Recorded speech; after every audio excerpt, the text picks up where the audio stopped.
예, 변상욱 기자입니다. 그 대자는 좀 뺐으면 좋겠는데 회사에 이제 공식 인사발령사항이니까 후배들로서는 공식 인사발령사항이 대자가 붙어 있는데 대자를 빼고 부르면 또 예의가 아닌 것 같으니까 자꾸 붙이고 그러다 보니까 이제 다른 곳에 있는 분들도 그 회사 사람들이 자꾸 붙이니까 또 같이 붙이고 그래서 대자가 왜 이렇게 빨리 붙었냐 하면 뭐 사연이 길죠. 2000년쯤에 CBS에 엄청난 그 노사 갈등이 있었습니다. 기억하시는 분도 계시겠지만 9달 파업. 예. 파업 길게 해보니까 엄청나더군요. 일단 애들 태권도 학원부터 끊어야 되고 태권도, 주산, 뭐 피아노는 끊을 수 있는데 순서대로 태권도가 제일 만만하죠. 그다음 피아노 뭐 이렇게 가다가 그다음에 이제 보습 학원을 끊어야 됩니다. 보습 학원 끊고 그다음에 이제 정규 과목 학원들 뭐 이렇게 또 끊고 뭐 다 끊어버리다가 이제 중간에 피아노를 또 한번 팔고 그러다 보니까 방을 또 새 방을 줄여가기도 하고 9달 파업이라는 게 쉽지는 않았습니다.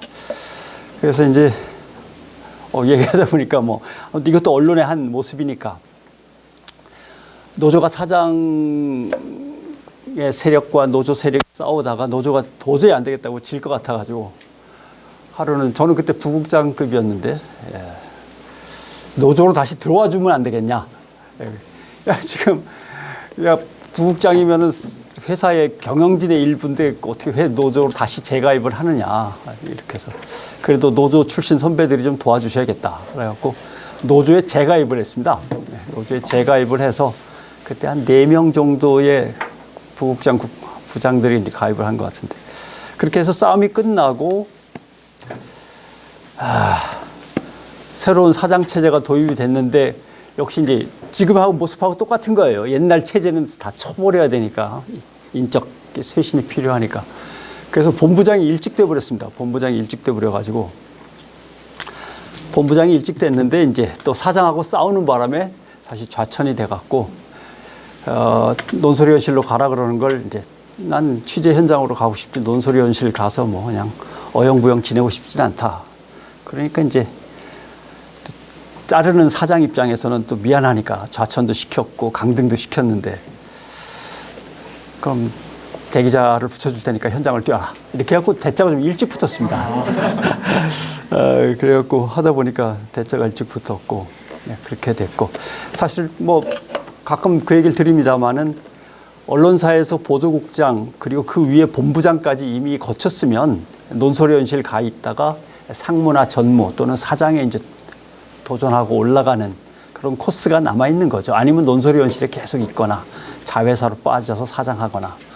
근데 저는 현장이 좋다고 하니까 회사에서 그래도 예우를 해주느라고 대자를 붙인 건데 아무튼 대자는 떼주십시오. 왜냐하면 대통령도 다 감옥까지 대법관들도 다 감옥까지 그 대법관들 다 저랑 일하던 사람들이에요. 뭐 몇 년 전만 해도. 왜냐하면 제가 대법원 제도개혁위원회 위원이었기 때문에 같이 이렇게 맨날 만나서 세미나하고 그냥 서류 작업하던 사람인데 갑자기 그중에 몇 명이 대법관이 됐는데도 불구하고 다 감옥에 갔으니까 대자가 별로 좋은 건 아닙니다. 아무튼 그렇다는 얘기예요.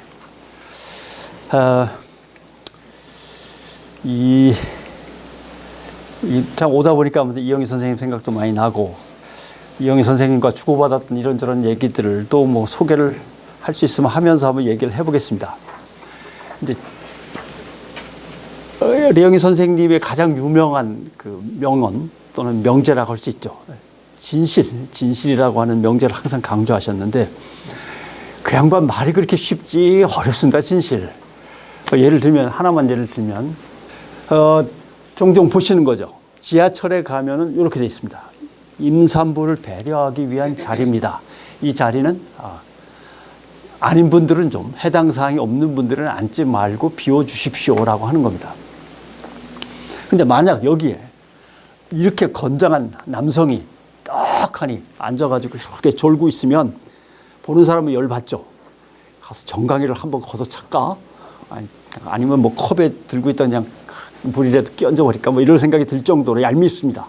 더군다나 건장한 남성이라면. 근데 경험한 바로는 지하철 2호선이 특히 그런데 그 세브란스 병원이 있거든요. 이게 암센터에서 나온 사람들이 지하철을 타고 집으로 가거나 하는데 앉아야 될 사람들이 꽤 많습니다. 그날 병원에 갔는데 암 진단을 받았다거나 그날 방사선 치료를 받았다거나 항암 주사를 맞았다거나 아니면 그거 외에라도 오늘 완전히 파산해가지고 길거리에 나앉게 생겼다거나 운영하던 회사가 부도가 났다거나 알 수 있는 게 아니거든요. 딱 봐서 이 자리에 앉아있는 이 사람 쭉 살펴본 다음에 이걸 어떻게 구분하겠습니까? 구분을 못하죠. 여기서부터가 진실인 거죠. 사실은 앉지 말아야 할 자리, 특별히 표시까지 해두고 인형까지 놔뒀는데도 불구하고 어떤 전혀 해당 사항이 없는 남성이 그 자리에 앉아있다는 사실이고 그 사실 너머의 진실은 또 전혀 다른 문제입니다. 아마 어떤 임산부가 앉았는데 막상 암센터에서 막 치료받고 나와서 비틀비틀 한다면 그 임산부도 아마 그 남자에게 앉으라고 양보했을 그런 사안이죠. 그게 이제 진실인 겁니다.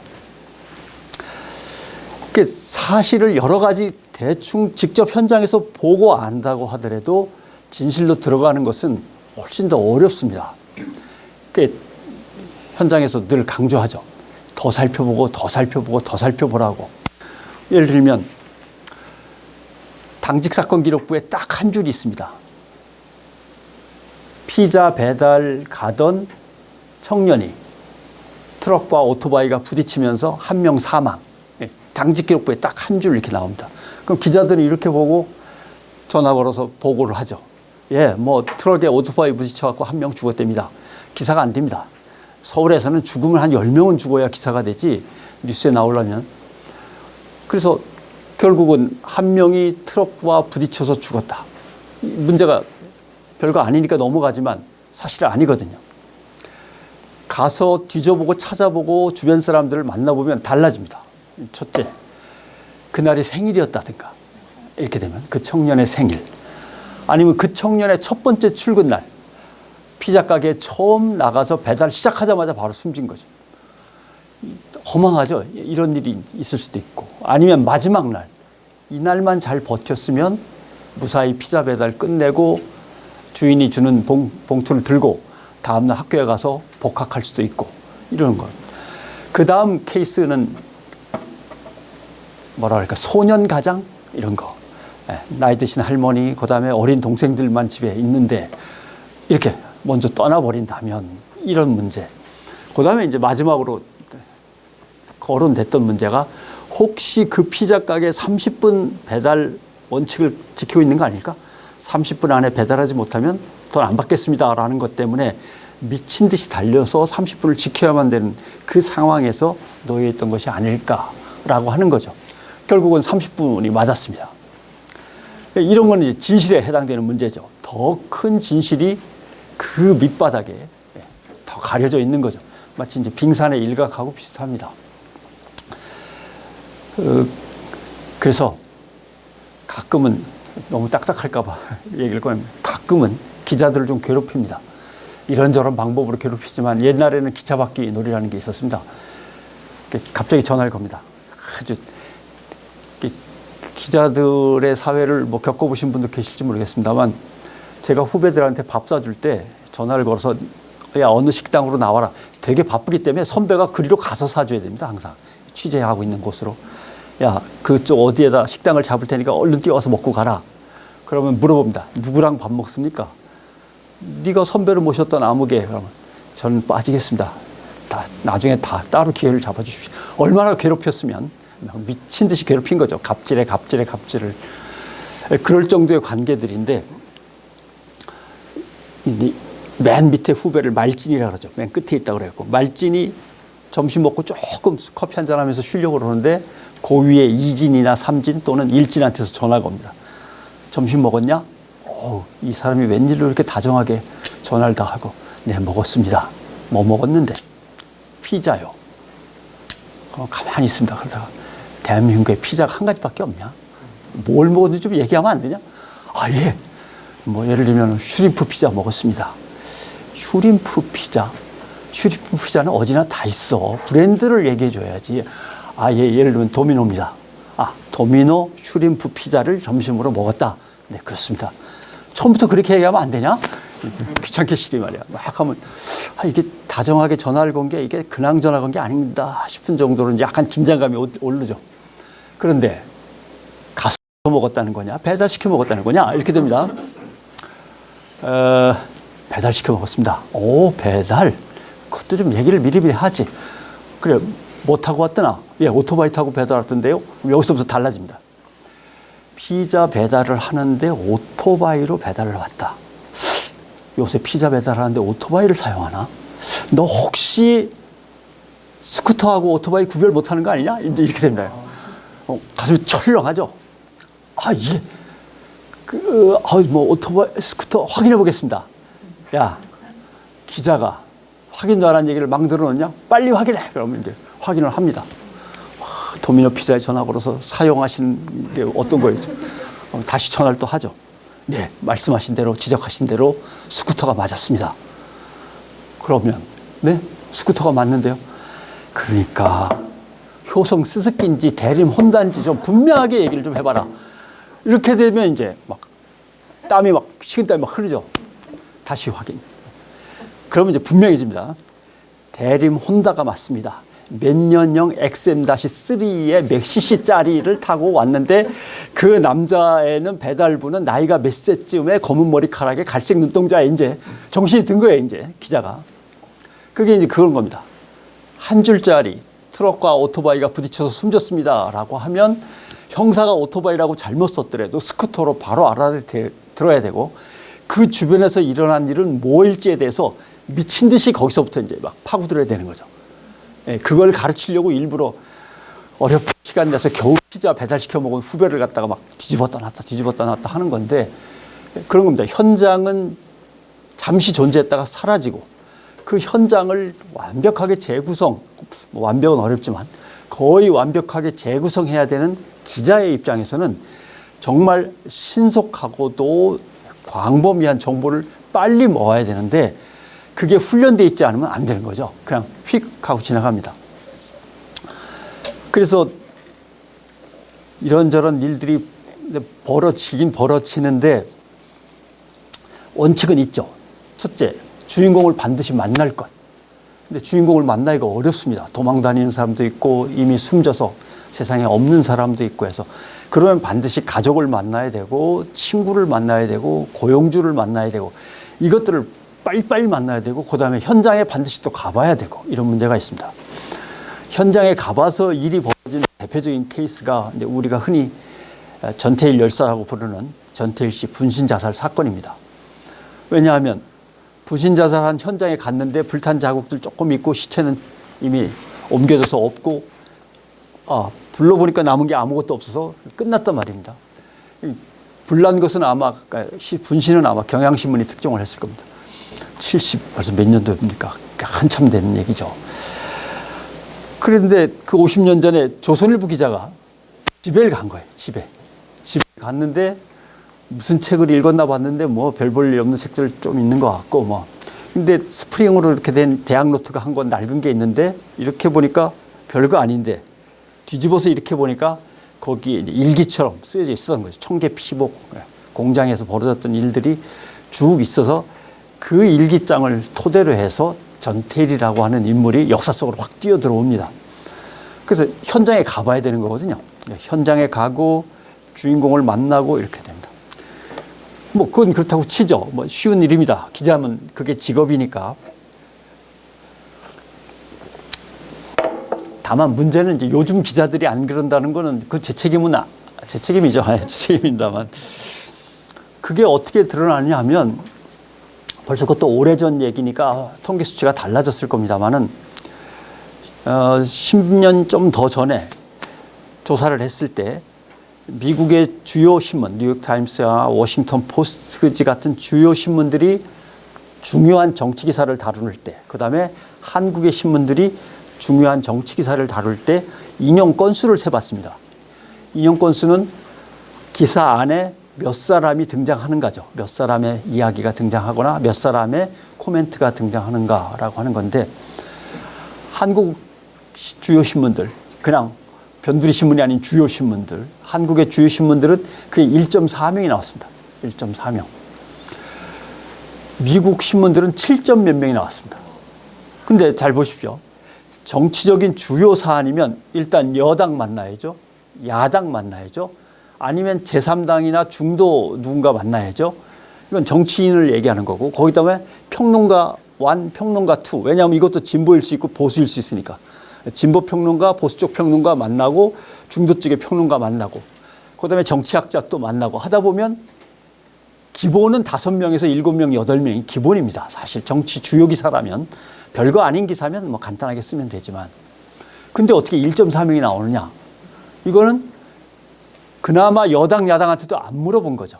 평균 1.4명이라는 뜻은 그렇습니다. 지금은 아마 더 줄었을 거라는 생각이 드는데, 그냥 백브리핑 쭉 받아 쓰는 거니까. 한국의 취재라든가 주인공 취재, 현장 취재라는 게 이렇게 열악한 상황인 거죠. 그래서 현장에 꼭 가봐라, 주인공 만나라, 주인공 주변 사람들 체크해라, 사실에서 머무르면 안 된다, 진실로 가야 된다, 이렇게 얘기했는데, 이제 요즘 방향은 진실, 사실이 있는데 사실관계에서 이것저것 다 모으기는 귀찮으니까 슬쩍 가갖고 이제 공정, 양쪽을 똑같이 다뤄주면 되는 거 아니에요? 공정도 힘드니까 한 발짝 더 밑으로 가서 균형, 이쪽도 듣고 저쪽도 들으면 뭐 됐죠, 무조건. 이렇게 이제 자꾸 기자가 어떤 맡고 있는 직무의 뭐랄까요, 수준 자체 또는 질 자체가 계속 하향되고 있는 거죠. 그러니까 한 번은 리영희 선생한테 물어본 적이 있어요. 선생님, 저는 그래도 밖에 나가 취재라도 뛰어다니지, 선생님은 뛰어다니지도 않지 않습니까? 그래서라고 안 그러시죠? 꼭 존댓말 쓰십니다. 그래서요. 근데 그걸 어떻게 하셨어요? 저는 모르겠던데. 그러면 변 기자, 신문에 다 나와 있습니다. 신문에 다 나와 있습니다. 신문요? 다 읽었는데요? 덜 읽어서 그렇습니다. 덜 읽어서.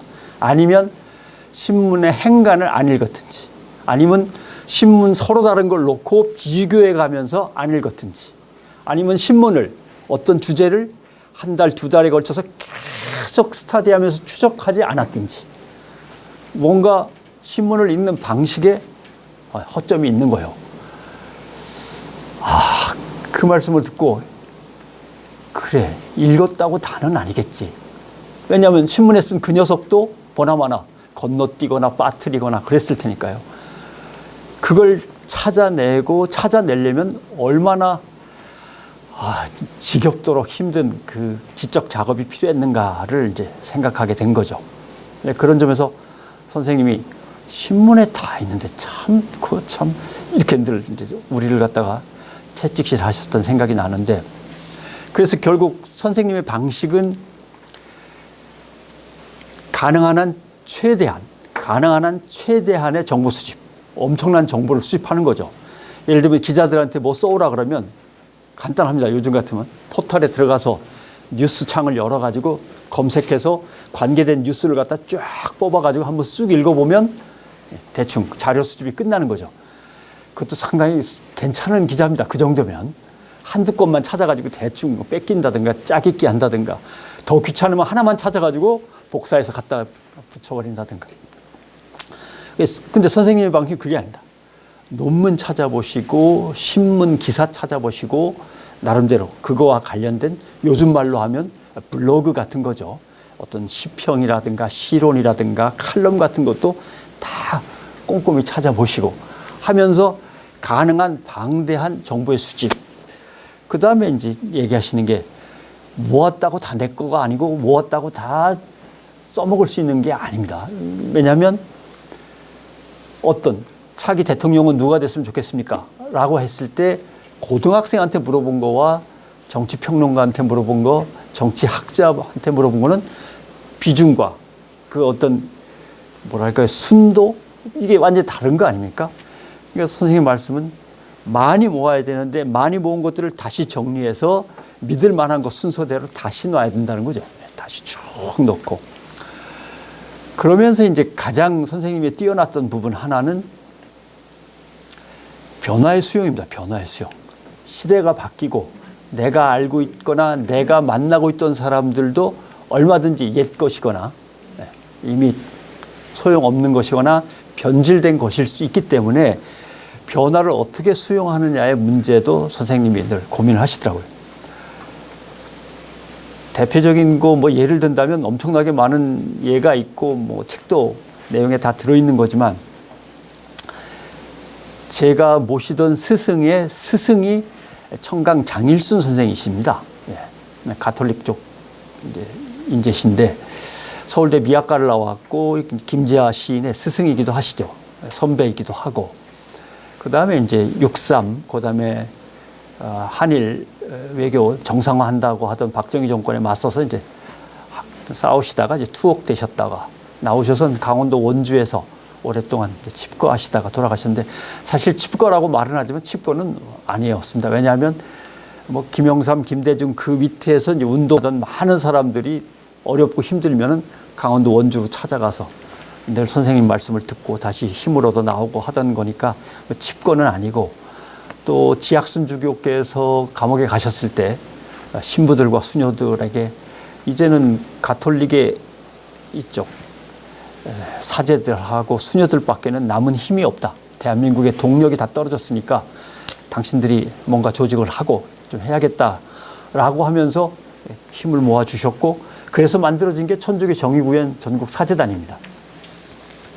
협동조합 운동도 그 양반에서 시작이 됐고, 생명운동도 그 양반한테서 시작이 되셨고, 저한테는 스승의 스승이니까 사존님이신데, 이영희 선생님은 아마 나중에 늦게 하셨나 봐요. 거의 말년 다 돼서 장일순 선생을 이제 만나게 되신 거죠.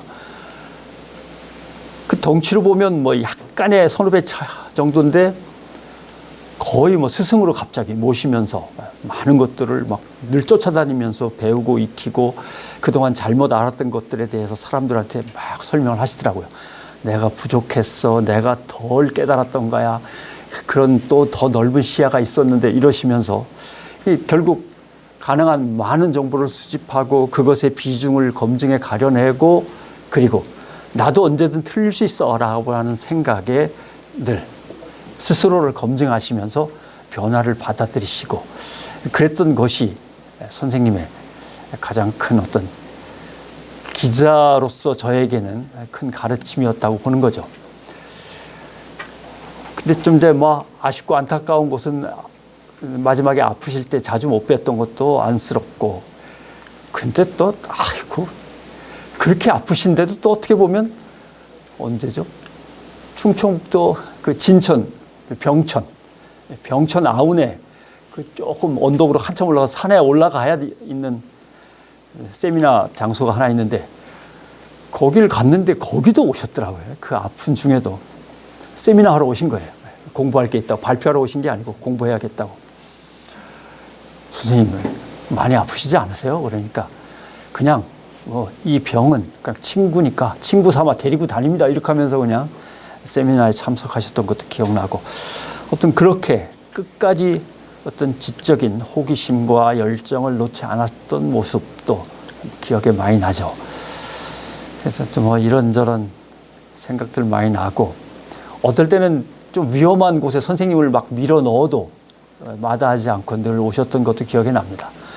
1986년, 1987년 전두환 정권 말기에 상당히 치열할 때인데, 정말 골치 아픈 주제나 위험한 주제로 부탁을 드려도 가야지요 하면서 또 늘 오시고 했던 기억도 많이 나고 그런 것 같습니다. 예. 그래서 아무튼 진실 어렵습니다. 도대체 저널리즘이란 무엇인가에 대해서 이제 저도 나이를 먹다 보니 이제 정리를 할 때가 되긴 됐습니다. 그래서 이제 하나씩 정리해 보고 있습니다만은, 저널리즘이 궁극적으로 지향하는 것은 뭐 모든 학문과 똑같습니다. 결국은 인간의 문제입니다. 신학도 그렇고 철학도 그렇고 역사도 그렇고, 오늘을 사는 인간에게 초점을 맞추기 위해서 그 주변 것들을 뒤지고 있는 거죠. 저널리즘도 궁극적으로 지향하는 것은 인간의 문제입니다. 인간의 문제인데, 인간의 정황이라고 하는 부분을 조금만 더 말씀을 드리면, 인간을 둘러싸고 있는 상황들이 여러 가지가 있습니다. 첫째, 뭐 러시아 우크라이나 전쟁 같은 거, 인간이 이런 상황에 맞닥뜨리면 이제 힘들어지는 거죠. 그 다음에 우리로 같으면 정권의 교체, 정치, 그 다음에 경제적인 침체, 환율의 변동, 경제 위기 뭐 이런 것도 있고, 또 인간을 둘러싼 중요한 것 중에 하나는 역시 교육도 있고, 요새 같으면 환경, 기후 이런 것도 있고, 그 다음에 여러 가지 문화라든가 이런 것도 있을 수 있습니다. 여러 가지 것들이 인간을 둘러싸고 있죠. 이 여러 환경들이 다양한 다층 또는 다차원적으로 인간에게 영향을 미칩니다. 예를 들면 전쟁이 벌어지면 여기 있는 사람들의 운명은 갑자기 어떻게 될지 모릅니다. 저 같으면 갑자기 군종기자가 돼서 휴전선 근처로 갈 수도 있고, 아니면 뭐 중국하고 전쟁이 터지면 갑자기 제가 대만쯤에 있을 수도 있는 거고, 완전히 우리의 운명이 뒤틀리면서 새로운 전환을 맞죠. 그 아마 러시아, 우크라이나 사람들이 그럴 겁니다. 우리도 뭐 예를 들면 일본에게 강제로 침략을 받아서 나라가 없어졌다거나 그럴 수도 있고, 아니면 해방공간, 6.25 전쟁 여러 가지 격변이 있죠. 정치도 마찬가지입니다. 4.19 터진 다음에 아니면은 뭐 한일 정상회담, 뭐 한일 회담 반대 데모가 열리거나 유신 반대 투쟁이 생기거나 뭐 등등등, 아니면은 우리의 귀하신 박근혜 대통령을 몹쓸 놈들이 공격해서 태극기 부대가 된다거나, 이것도 마찬가지입니다. 그런 식의 자기마다의 어떤 시각을 가지고 정치를 맞이하고 그 정치를 맞이해서 자기의 운명이 바뀌죠.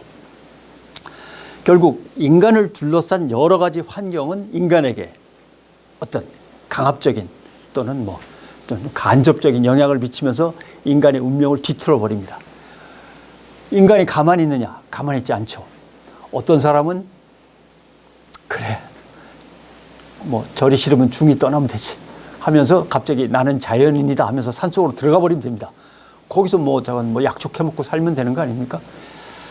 또 어떤 사람은 그래도 넉넉한지는 모르겠지만 어떤 있는 거 대충 모아가지고 외국으로 날라버리면 됩니다. 까짓게 이민 가버리지 뭐.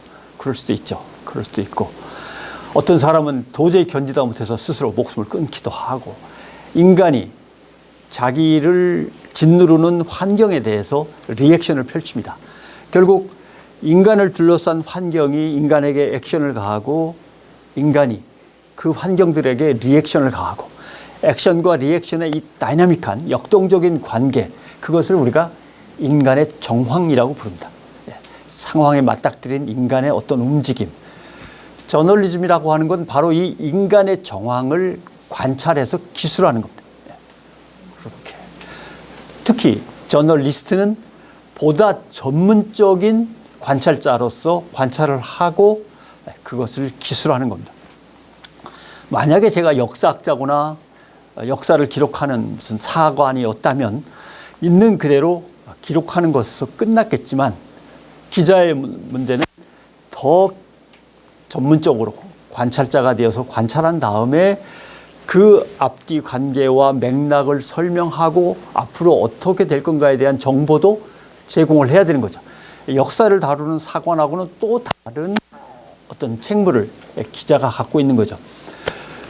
그 인간의 정황을 살피고 인간의 운명이 어떻게 바뀌는지 더 깊이 들어가서 파헤치려면 정말 복잡한 작업들이 이제 필요하는 거죠. 그런 데서 이제 인간이 또는 기자가 갖춰야 될 덕목이 있습니다. 첫째, 특히 기자는 사실은 신성 불가침입니다. 사실들을 모아가지고 그 너머를 해석하는 건데, 사실 자체를 슬그머니 바꾸면 곤란한 거죠. 바이든 날리며 이거 뭔가 사실이 아닌 것 같다 느껴지는 거죠. 왜냐하면 들리는 자료가 있는 데다가 기자들이 아무도 거기에 바이든, XX 이런 걸 갖다가 알지도 못하고 그냥 자료만 지금 나눠 갖고 있는 상태에서 갑자기 대통령실에서 뛰어와가지고 그 자료 좀 다시 봅시다 라고 했다는 얘기는, 대통령이 얘기할 때 주변에 있던 사람들 중에서 누군가는 저거 저렇게 말하면 안 되는 건데 라고 생각했기 때문에 대통령실에 관계자들끼리 모여서 얘기를 하고, 그러면 기자들의 테이프를 빨리 입수해서 확인해 봅시다 라고 뛰어가서 기자들한테 테이프를 다시 내달라고 해가지고 확인을 하고, 아유 심각한데요, 이거 잠깐 보도를 좀 안 해줄 수 없나요 라고 부탁을 한 건데, 그런 일이 없었다와 그런 기억이 전혀 없다와 이거는 사실은 신성 불가침에 어긋나는 겁니다. 이런 것들은 뭐 엄청나게 많죠. 숫자를 갖다 살짝 조정한다든가 뭐 이런 것입니다. 심지어는 숫자를 조정하는 게 아니고 개념을 살짝 조작하는 것도 있습니다. 예를 들면 이런 거죠. 뭐 문재인 정부 때 수출이 얼마나 늘었습니다라고 딱 하니까 갑자기 어느 신문은 무게는 줄었습니다. 뭐 이런 거. 네.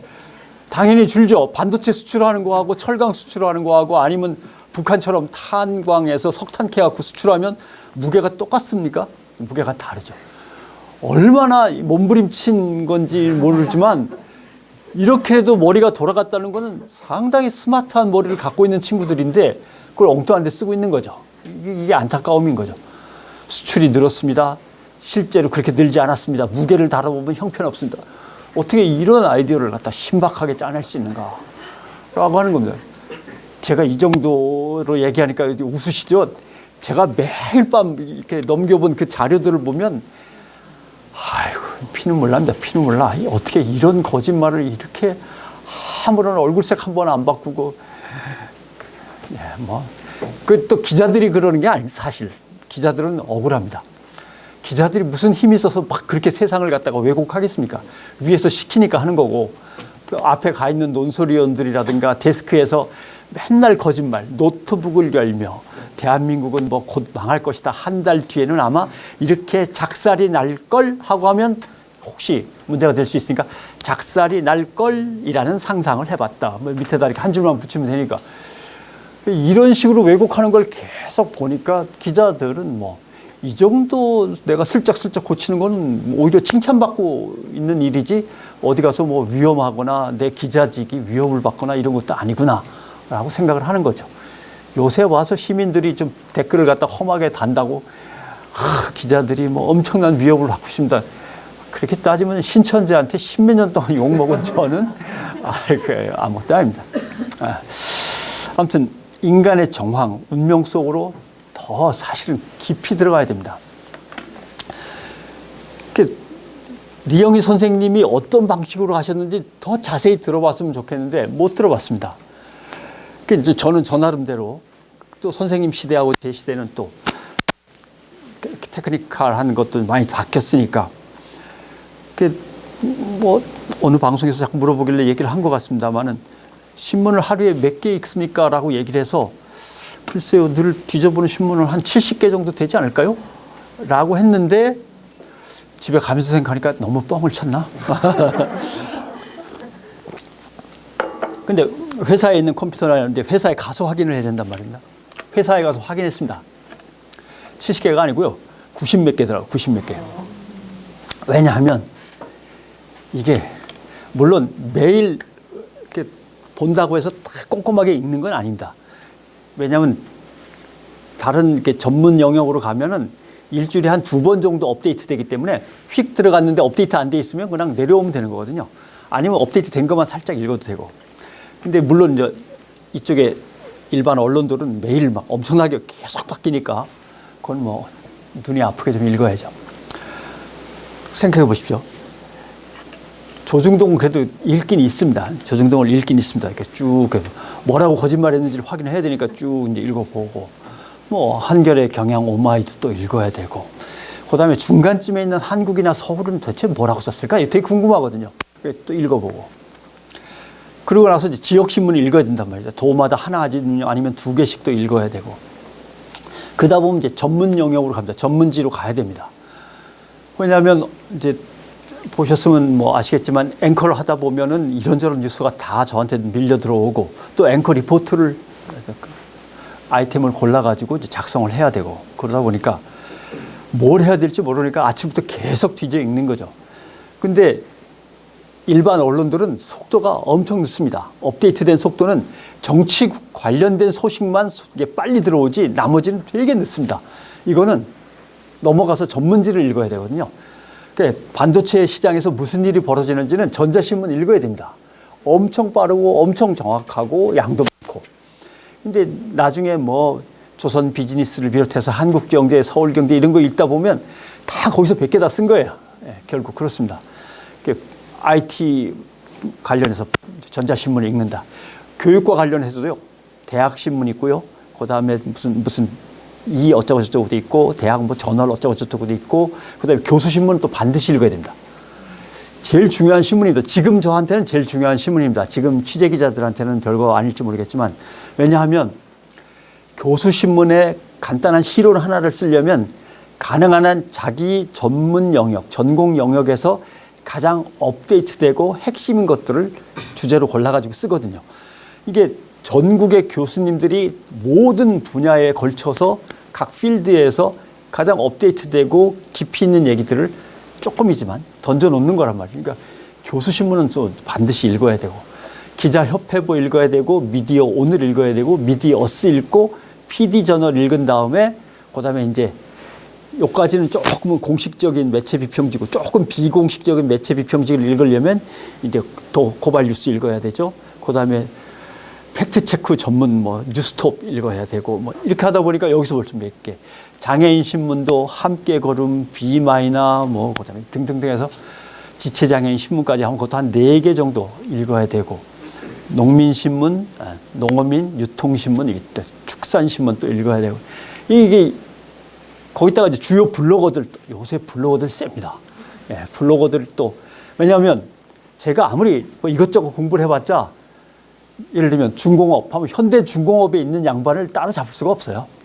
그 다음에 제가 아무리 열심히 뭐 뒤져봤자, 마트에서 일하고 있는 분의 유통관계 블로그를 읽으면 완전히 또 다릅니다. 그러니까 블로그도 다 챙겨놓고 읽어야 되는데, 그것까지 하다 보면 90 몇 개가 되는 거죠. 근데 이제 이 작업은 그나마 즐겨찾기에 쫙 늘어놓고 계속 하면 화면에 착착착 나오는데, 도대체 이영희 선생님은 어디다 쌓아놓고 어떻게 그걸 갖다 뒤졌는가라고 하는 거죠. 옛날에 이규태라고 하는 언론인을 아시는지 모르겠습니다. 조선일보에 이규태 칼럼을 쓰던 그 양반이 쓴 게 아닙니다. 다 부인이 한 겁니다. 부인이 벽에 이렇게 쫙 이렇게 서가를 만들어 놓고 그 노란 행정봉투 있지 않습니까? 거기다가 가위로 다 신문마다 오려가지고 기후, 환경, 4대강 뭐 이렇게, 그 다음에 임금, 뭐 노사, 분교 다 오려서 다 집어넣고 견출지로 다 이렇게 쫙 이렇게 하면은 오늘은 뭐 쓰지 하면서 이제 이규태 씨가 등장해가지고 부인이 챙겨놓은 것 중에서 하나를 뽑아가지고 봉투 열어가지고 꺼내 쓰고 이제 그랬다고 얘기를 들었습니다. 근데 이영희 선생님은 도대체 어떤 방법을 쓰셨는지 모르겠지만 사모님이 잘 모르겠습니다. 그래서 결코 쉬운 작업이 아니다라고 하는 문제를 말씀드리다 보니까 그런 건데, 그러니까 이게 점점 어려워지는 거죠. 기자들의 작업도 이렇게 어려워지고, 그걸 다 끝낸 다음에 엑기스를 뽑아가지고 독자와 구독자와 시청자들한테 딱 전달하면 되는데, 이걸 다 생략한 채로 별 영향가 없는 것들을 계속 던져놓으면 이 작업을 이제 독자와 구독자, 시청자가 해야 되는 거죠. 이걸 어떻게 해결하겠느냐라고 하는 겁니다. 그래서 옛날에 미디어 리터러시 하면은 신문에, 방송에 기사가 실렸는데 이 기사의 문맥을 정확하게 파악하고 혹시 그 행간에 살짝 얘기 안 한 것들을 찾아내는 정도? 그 다음에 이 기사가 어떤 시각에서 이렇게 쓴 것 같다 정도면 미디어 리터러시가 끝나는데, 지금의 미디어 리터러시는 그게 아니고요. 완전히 좀 뭐라고 해야 돼요? 이게 전복되었다고 할까요? 이제는 기자보다 읽는 사람이 훨씬 더 많은 정보와 지식을 가지고 그걸 갖다 낱낱이 분해해가지고 필요도 없는 기사구만, 어떻게 거짓말을 했구만 하면서 거짓말의 구조를 쭉 밝혀내는 그러한 리터러시로 돼 가고 있습니다. 근데 문제는 일반 시민이 저처럼 이거 해갖고 돈 뭐 봉급받는 것도 아닌데 그 많은 시간을 거기에 할애할 수가 없는 거죠. 그러니까 본능적으로 이걸 갖다 학자들은 다른 말로 표현하지만 제가 보기엔 본능적으로 채널 리터러시에 들어갈 수밖에 없는 겁니다. 내가 원하는 채널, 내가 원하는 것들을 이야기해주는 채널, 아니면 내가 몰랐던 것들을 분명하게 얘기해주는 채널을 고르는 거죠. 골라가지고 챙기는 겁니다. 이걸 다른 각도에서 보면은 그냥 정파적으로 완전히 쪼개져가지고 지들 좋은 것만 열심히 봐라고 말할 수도 있고, 또 어떤 점에서는 사람의 뇌가 견딜 수 없는 거죠. 무지하게 많은 정보를 디지털 정보 사회에서 막 머릿속으로 집어넣는데 너무 힘드니까 일단 덜어내고 어딘가에 들어가야 되는데 거기에 들어갔더니 자기랑 반대되는 생각이나 자기가 지지하는 것을 욕하는 것들만 잔뜩 있으면 머리가 더 피곤해지는 거죠. 자기의 뇌와 자기를 보호하기 위해서라도 자기를 지지해 주거나 어느 정도 공감하면서 따뜻하게 서로 이야기 나눌 수 있는 공간을 찾아가는 겁니다. 이제 이게 새로운 시대의 문제이기도 한데 코로나19 3년 동안에 대부분의 사람들이 뭐라고 할까요? 스마트폰 사용이 늘고 그다음에 온라인에서의 어떤 사용이 늘었습니다. 그런데 코로나19 3년 동안에 포털이나 온라인 뉴스 전문 사이트 등을 갑자기 소비를 쭉 떨어뜨린 세대가 있는데 그게 10대와 20대입니다. 왜냐하면 맨 처음에는 유튜브라고 해서 들어가 봤고 그 다음에 맨 처음에는 뭐 무슨 커뮤니티라고 해서 들어가 봤는데 쭉 지내고 나니까 이제 안 거죠. 나한테 정보와 지식을 제공하려고 만든 게 아니라 조회수 높여갖고 지들이 돈 벌려고 만든 것들이구나 라고 하는 것. 그 다음에 나를 위해서 정보와 지식을 정리해 주는 게 아니라 사람들을 피싱해서 낚시질을 끌어들이기 위해서 정보와 지식들을 갖다가 가공해가지고 요상하게 색칠을 한다거나 하는 것들이 훨씬 더 많구나 라고 하면서 10대, 20대들이 빠져나오기 시작합니다. 그러니까 그걸 뭐라고 표현하냐면 예전에는 사회의 변혁을 위해서 광장으로 와 하고 모였는데 촛불 들고 이제는 광장에 있지 않고 10대, 20대부터 골목으로 빠져 들어가는 겁니다. 골목 끝에는 뭐가 있느냐? 그런 자기와 아주 친한 사람들의 작은 커뮤니티가 있는 거죠. 옛날에는 뭐 MBL인지 MLB인지라든가 아니면 DC 인사이드라든가 뭐 굵직직한 커뮤니티가 있었는데 나중에는 거기서도 작은 커뮤니티들이 또 만들어지고 거기에 속했던 건데 요즘 아이들은 예를 들면 클리앙에 가서 작은 커뮤니티를 찾아 들어가는 게 아니라 그것과 관계없이 자기들끼리 앱을 통해서 모일 수 있는 또 다른 조그마한 커뮤니티들을 갖고 있는 거죠. 거기에 들어가면 누구는 뉴스를 좀 정리해 놓고 누구는 부동산 소식을 정리해 놓고 자기들끼리 주고받으면서 그 커뮤니티 안에서만 살고 있는 거죠. 광장에 안 나오고 골목 안으로 쑥 들어가 있는 것이 요즘 젊은 세대들의 특징인 거죠. 이렇게 미디어를 어떻게 접할 것인가, 미디어라고 하는 도구를 어떻게 활용할 것인가에 대해서 시대가 계속 새로운 변화를 이끌어내고 있습니다. 근데 이제 언론사가 여기에 전혀 따라잡지를 못하고 있는 거죠. 결국은 언론사는 도태되고 새로운 미디어가 그것을 대체하면서 그 틈새를 다 메워나가는 이 과도기에 지금 우리가 딱 놓여 있는 겁니다.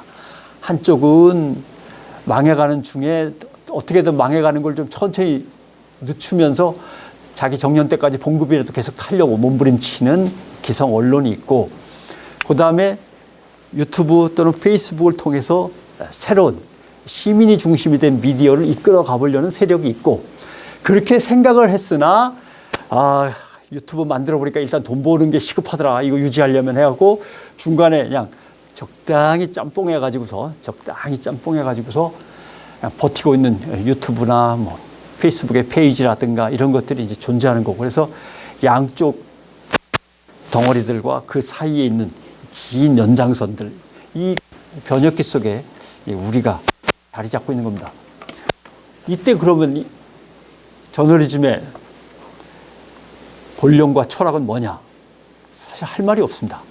왜냐하면 기성 언론들한테 이놈의 새끼들 저널리스트의 사명도 있고 본령도 망각하고 리영희 선생님의 그 외침이 생각나지 않느냐라고 얘기를 하지만 사실 그걸 유튜버들한테 너희들 그 유튜버의 본령이 뭔지 알아? 유튜버는 본령이 없거든요.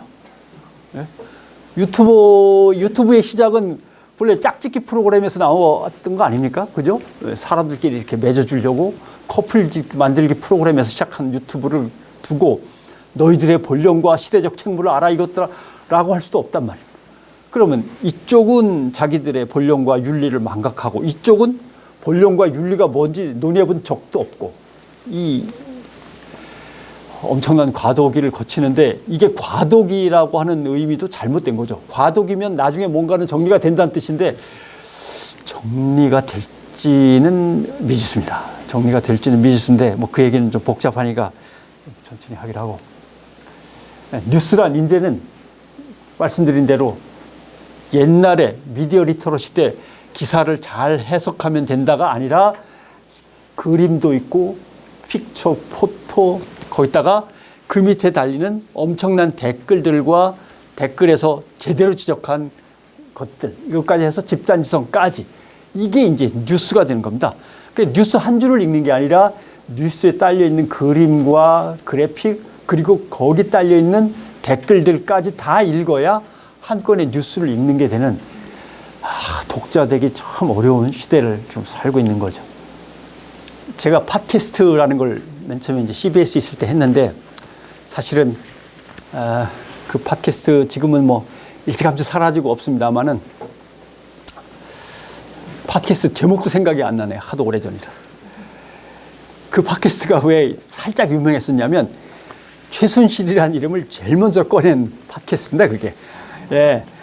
사실 CBS에서 조그맣게 저하고 뭐 김갑수 씨하고 둘이서 살짝 했던 거여서 티는 안 났습니다만은 최모 씨가 있어.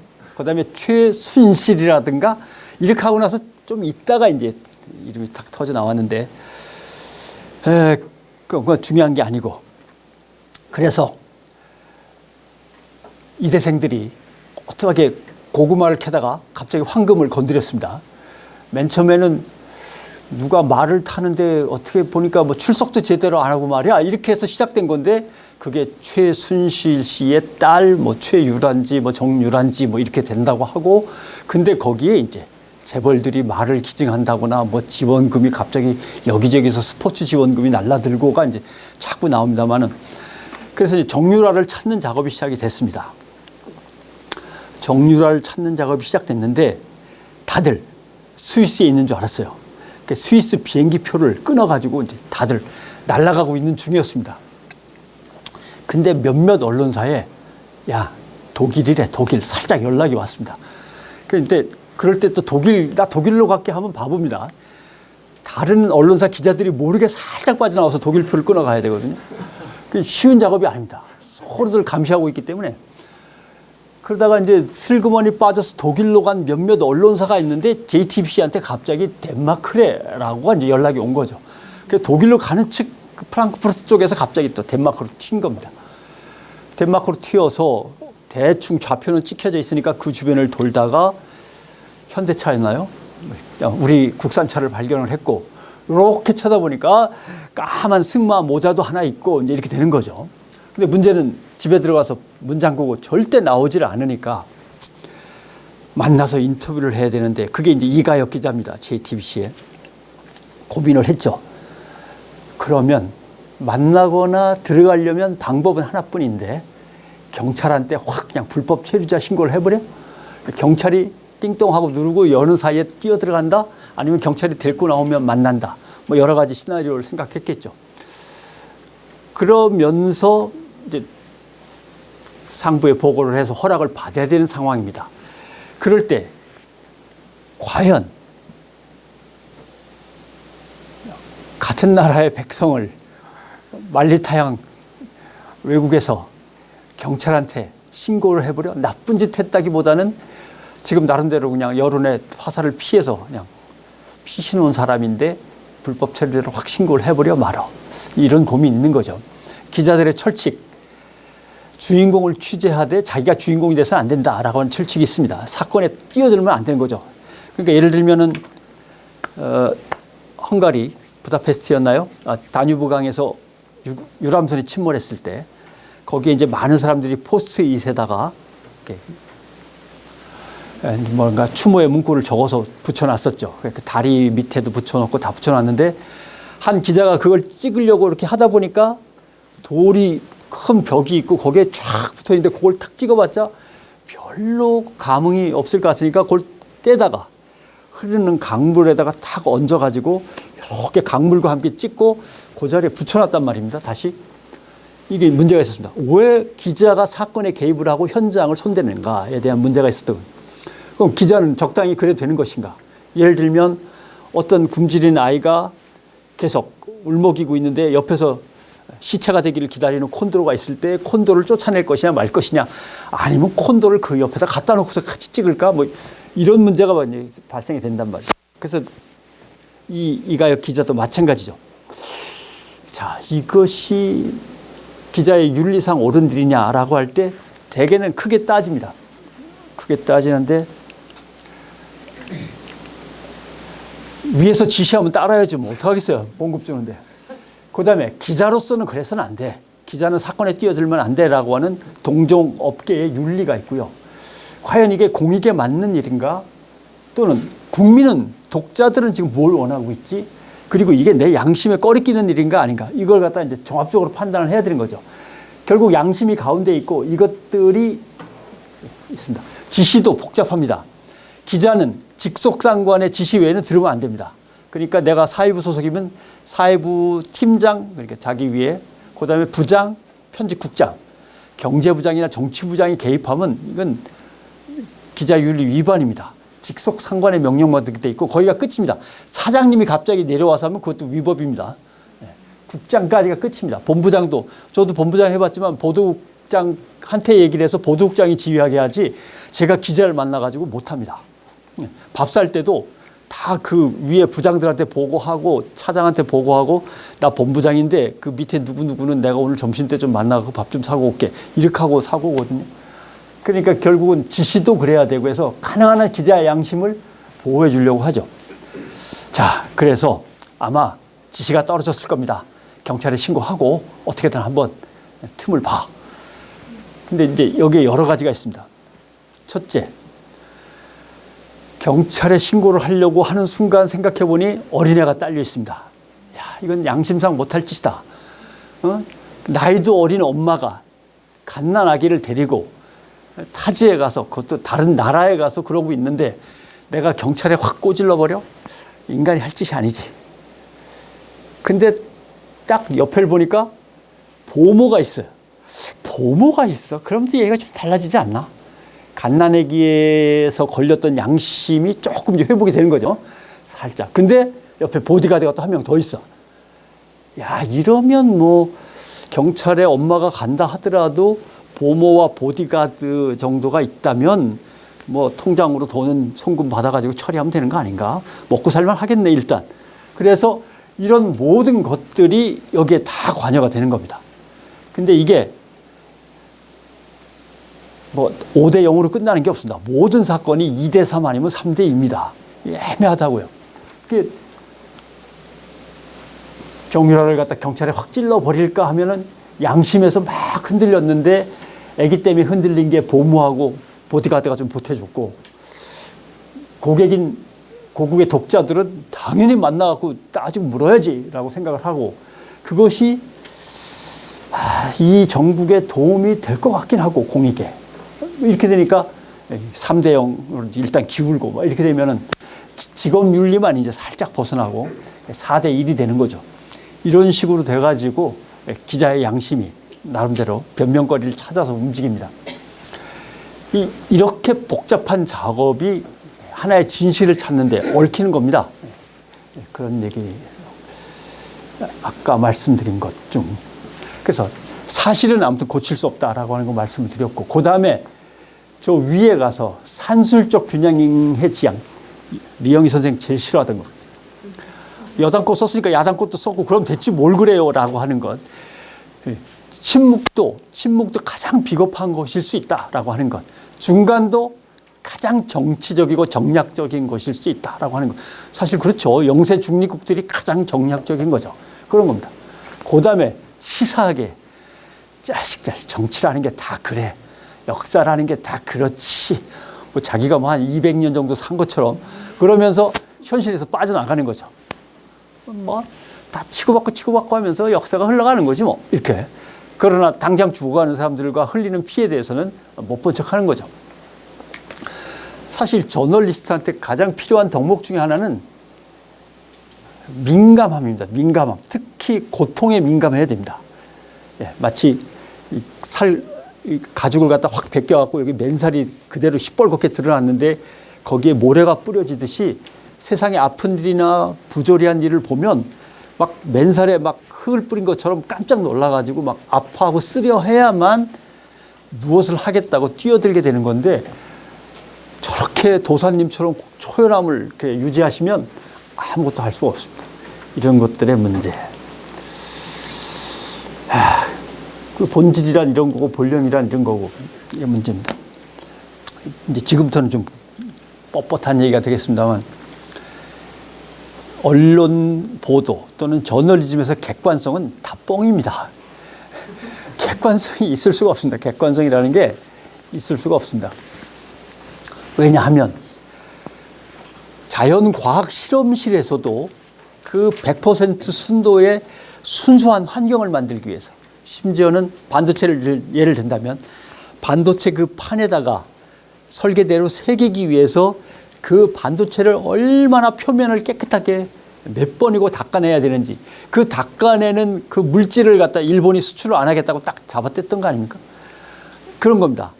자연과학이나 공학에서도 100% 순도나 정확성을 기하기 위해서 무진장 애를 써도 에러가 나오는데, 잠깐 취재해갖고 기사 쓰는데 그게 객관적일 리가 없는 거죠. 그래서 문제는 주관성입니다.